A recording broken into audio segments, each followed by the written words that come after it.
ایک لمحہ تمہیں ایسا بھی میسر ہونا چاہیے اپنے اوقات زندگی میں جس میں تمہارے اور تمہارے رب کے درمیان کوئی بھی نہ ہو۔ وَتَبَتَّلْ إِلَيْهِ تَبْتِيلًا، سب سے کٹ کے الگ تھلگ ہو کے بالکل یکسوئی کے ساتھ تم اپنی زندگی کے وہ لمحے اپنے رب کے ساتھ جوڑ دو۔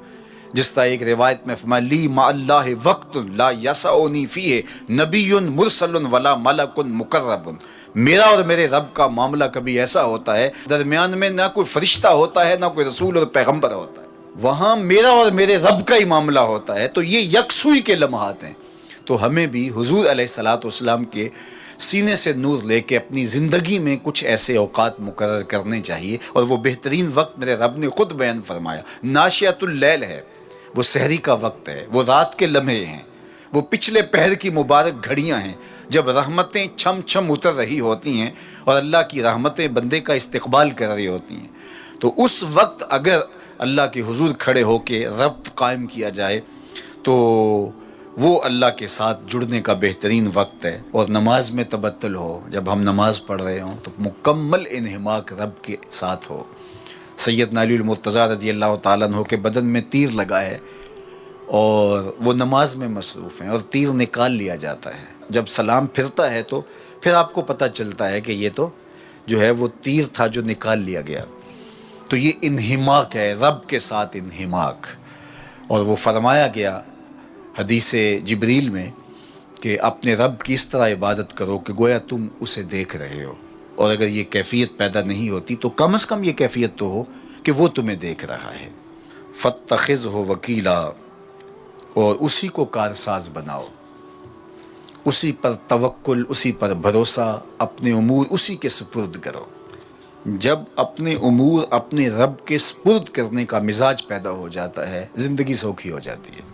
تدبیر کریں، اس کے لیے حکمت عملی ضرور آپ وضع کریں، لیکن کچھ کام کر کے اللہ پہ چھوڑ دیں۔ اگر توکل بھی یہی ہے کہ آپ گھٹنا بھی باندھیں اور سپرد اللہ کے کر دیں، اسی کی طرف سے کام ہوتے ہیں اور وہی کارساز حقیقی ہے۔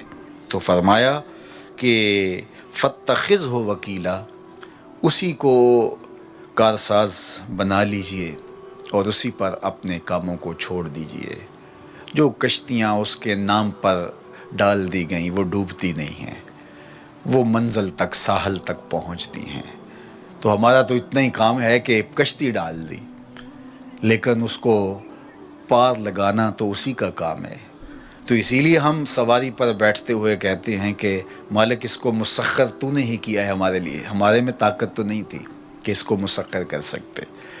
تو یہ اس کے کرم سے ہوتا ہے، تو وہ اگر چاہے تو کوئی مشکل نہیں ہوتی۔ تو اس لیے اپنے کاموں کا کارساز اسی کو بنایا جائے۔ ایک بزرگ تھے، وہ دریا کنارے وضو کر رہے تھے۔ ایک بچھو تھا جو ایک لکڑی پر تیرتا ہوا، کبھی پانی کے ہچکولوں سے وہ ڈوبتا بھی اور کبھی لکڑی کو تھام لیتا، یوں پانی کے بہاؤ پہ جا رہا تھا۔ تو ان بزرگوں نے دیکھا تو ہاتھ ڈال کر کے اس کو نکالنا چاہا، تو اس نے اپنی فطرت کے مطابق ان کے ہاتھ پہ ڈنگ مار دیا۔ درد کی شدت سے ہاتھ جھٹکا تو وہ گر گیا، تو پھر ڈوبنے لگا تو پھر پکڑا اور پھر اس نے ڈنگ لگا دیا۔ 7 مرتبہ اس نے ڈنگ مارا، اور آپ اس کو نکال کے 8ویں مرتبہ باہر نکالنے کی کوشش کر رہے ہیں۔ تو مرید نے کہا جو پاس بیٹھا تھا، حضرت یہ بار بار آپ کو ڈنگ مارتا ہے اور آپ اس کو نکالنے کے لیے کوشاں ہیں۔ فرمایا وہ اپنی بری فطرت سے باز نہیں آتا، میں اپنی اچھی عادت سے باز کیسے آ جاؤں؟ تو لوگوں کے ساتھ رویہ اچھا رکھے، وہ جو بھی رویہ رکھے۔ ہم کہتے ہیں کوئی اینٹ اٹھائے گا تو ہم آگے سے پتھر اٹھائیں گے، تو یہ کیا کمال ہوا؟ لوگ کہتے ہیں تم 1 قدم پیچھے ہٹو گے میں 10 قدم پیچھے ہٹوں گا، تو یہ کیا کمال ہوا؟ تم کہو میاں تم جتنے مرضی قدم پیچھے ہٹو، میں بھاگ کے تمہارا دامن پکڑ لوں گا، تمہیں جانے نہیں دوں گا، ایک دن تجھ کو بھی جیت لوں گا محبت کے زور پہ۔ ہم کہتے ہیں کہ فلاں میرے ساتھ اچھا سلوک کرتا ہے تو میں بھی اچھا کرتا ہوں، فلاں کا سلوک میرے ساتھ اچھا نہیں ہے تو ٹھیک ہے، جس طرح وہ چلتا ہے میں بھی اسی طرح چل رہا ہوں۔ یہ تو پھر برابری ہوئی۔ اگر کوئی برائی کے ساتھ معاملت کرتا ہے تو آپ بھی اس کے ساتھ ایسے ہی کرتے ہیں، تو برائی میں برابر ہے۔ اور اگر آپ کے ساتھ کوئی اچھا سلوک کرتا ہے تو آپ بھی اس کے مقابلے میں اچھا کرتے ہیں، تو پھر بھی آپ برابر ہیں، لیکن اچھائی میں برابر ہے۔ تیسری صورت یہ ہے کہ کوئی آپ سے اچھا سلوک کرتا ہے اور آپ اس سے برا سلوک کرتے ہیں، یہ بدترین صورتحال ہے۔ اور سب سے بہتر صورت کیا ہے کہ کسی کا رویہ تلخ بھی ہو، کسی کا انداز نامناسب بھی ہو، کوئی آپ کے ساتھ برا سلوک بھی کرتا ہو، لیکن آپ اس کے ساتھ اچھا سلوک کرتے ہو۔ خون کا رشتہ ہے، دودھ کا رشتہ ہے، وطن کا رشتہ ہے، ہمسائیگی کا رشتہ ہے، آپ کے ساتھ اس کی تعلق داری ہے، آپ کے آباء و اجداد کی آپس کے اندر سانجھ تھی اور آپ اس کو نبھا رہے ہیں۔ تو یہ ہے بہترین رویہ کہ کسی کا کوئی بھی رویہ ہو، آپ اس کے ساتھ اچھا رویہ اختیار کرتے ہیں۔ حضرت عقبہ بن عامر رضی اللہ تعالی عنہ کو حضور نے ارشاد فرمایا تھا، سل من قطعک واعط من حرمک واعف عن من ظلمک۔ اے عقبہ بن عامر، جو تجھ سے تعلق توڑے تو اس سے تعلق جوڑ، جو تجھے محروم رکھے تو اس کی جھولیاں بھر دے، اور جو تیرے پہ زیادتی کرے تو اس کو معاف کر دے، اس سے درگزر فرما۔ یہ بہترین کردار ہے جس سے ایک اچھا ستھرا پاکیزہ اور مناسب معاشرہ ترتیب پاتا ہے اور ترکیب پاتا ہے۔ تو میرے اور آپ کے آقا و مولا نے ہمیں یہ تلقین کی، بلکہ فرمایا جو یہ چاہتا ہے کہ اس کی عمر میں برکت ہو اور رزق میں اضافہ ہو، وہ رشتہ داروں کے ساتھ سلوک اچھا کرے۔ یہ راز ہے عمر میں برکت کا اور رزق میں اضافے کا۔ رشتہ داروں کے ساتھ اگر سلوک اچھا کرو گے تو تمہاری عمر میں بھی برکت ہوگی، تمہارے رزق میں بھی برکت ہوگی۔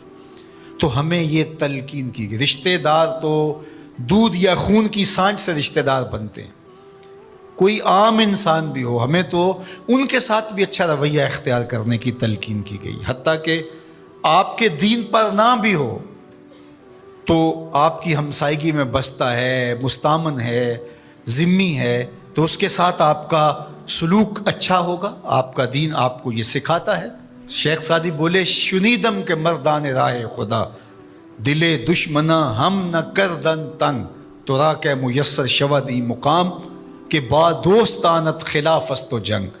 میں نے سنا ہے کہ جو اللہ کے بندے ہیں وہ تو دشمنوں کا دل بھی نہیں دکھاتے۔ تجھے تصوف کے مراتب رفیع کیسے نصیب ہو سکتے ہیں؟ تو اپنوں سے جنگ چھیڑ کے بیٹھا ہے، تو اپنوں کے گریبان پھاڑ رہا ہے، اپنوں کی پگڑیاں نوچ رہا ہے، اور تو اپنی رشتہ داریوں کو توڑ رہا ہے، تو اپنے ہم منصبوں کے ساتھ الجھاؤ میں مبتلا ہے، اپنے ہم مسلکوں ہم مشربوں کے ساتھ تیرا الجھاؤ چل رہا ہے، تیری لڑائی چل رہی ہے۔ تجھے کیسے مرتبہ اور باطن کا نور اور اندر کا اجالا نصیب ہوگا؟ جو اللہ کے بندے ہیں وہ تو دشمنوں کا بھی دل نہیں دکھاتے۔ انسان تو انسان رہے، وہ تو جانوروں کے ساتھ بھی رویہ اچھا رکھتے ہیں کہ یہ اللہ کی مخلوق ہے۔ مخلوق ہونے کے ناطے سے الخلق و عیال اللہ، تمام مخلوق اللہ کا کنبہ ہے، اور اس کے ساتھ اس نے سلوک، ان کا کچھ بھی رویہ ہو۔ حضور کے غلام اور اسلامی معاشرہ، اس میں یہ کس طرح چیز